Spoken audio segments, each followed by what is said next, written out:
Cırtdanın nağılı. Biri vardı, biri yoxdu. Qədim zamanlarda bir qarı vardı. Bu qarının bircə nəvəsi vardı. Bu uşaq o qədər balacaydı ki, hamı ona Cırtdan deyirdi. Cırtdan çox dəcəl, bir o qədər də tənbəl uşaq idi. Amma çox fərasətli və ağıllı idi. Bir gün qonşu uşaqları meşəyə oduna getmək istədilər. Gəlib qarını çağırdılar. Ay nənə, icazə ver, Cırtdan da bizimlə oduna gəlsin. Nənəsi razı oldu, amma uşaqlara tapşırdı. Ay uşaqlar, Cırtdan balacadır. Ona meşədə müğayət olun. Qoymayın onu qurd-quş yesin. Nənəsi Cırtdan üçün bir yağlı fətir bişirdi. Azuqəsini bağlayıb belinə verdi. Uşaqlar yola düşdülər. Biraz getmişdilər ki, Cırtdan dayandı. Yoldaş, nənəm məni sizə amanat tapşırıb. Gəlin məni növbə ilə belinizdə aparın. Uşaqlar çar-naçar qalıb, Cırtdanı növbə ilə bellərində daşımağa başladılar. Meşəyə çatanda uşaqlar odun yığmağa başladılar. Cırtdan isə bir kənarda oturub baxırdı. Birazdan uşaqlara dedi. Yoldaş, nənəm məni sizə amanat tapşırıb. Mənim odunumu da siz yığın. Uşaqlar Cırtdanın da odununu yığdılar. Axşam tərəfi odun şələlərini bellərinə şəlləyib kəndə tərəf yola düşdülər.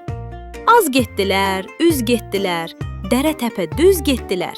Gəlib bir yol ayrıcına çıxdılar. Gördülər ki, yolun biri sağa gedir, biri sola. Bir tərəfdən it hürür, o biri tərəfdən işıq gəlir. Uşaqlar soruşdular. Cırtdan, it hürən tərəfə gedək, yoxsa işıq gələn tərəfə? Cırtdan dedi. İt hürən tərəfə getsək, it bizi qapar. İşıq gələn tərəfə gedək. Bəlkə orada bir adam tapdıq, bizi evimizə çatdırdı. Uşaqlar işıq gələn tərəfə getdilər. Gedib bir evə çatdılar. Gördülər ki, burada nəhəng bir div yaşayır. Div uşaqları görəndə sevindi. Öz-özünə dedi. Yaxşı oldu, gecə birini yeyərəm, qalanlarını da saxlayaram sabaha. Div uşaqları içəri apardı, onlara yemək verdi. Sonra da yatmağa yer göstərdi. Gecənin bir vaxtı div durdu ki, uşaqların birini yesin. Yaxınlaşıb soruşdu. Kim yatıb, kim oyaq? Hamı yatıb, Cırtdan oyaq. Cırtdan, niyə yatmırsan? Nənəm mənə hər gecə qayğanaq bişirərdi. Mən də yeyib yatardım. Div qalxdı, tez qayğanaq bişirib Cırtdana yedirtdi ki, bəlkə yatsın.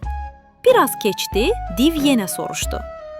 Kim yatıb, kim oyaq? Hamı yatıb, Cırtdan oyaq. Div hirsləndi. İndi niyə yatmırsan?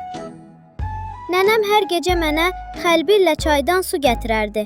Mən də içib yatardım. Div öz-özünə dedi. Bunun nənəsi nə qəribə arvad imiş. Götürdü xəlbiri, qaçdı çaya. Xəlbiri suya salırdı, qaldıranda su tökülüb gedirdi. Div hər dəfə xəlbiri doldurmağa çalışanda vaxt keçirdi.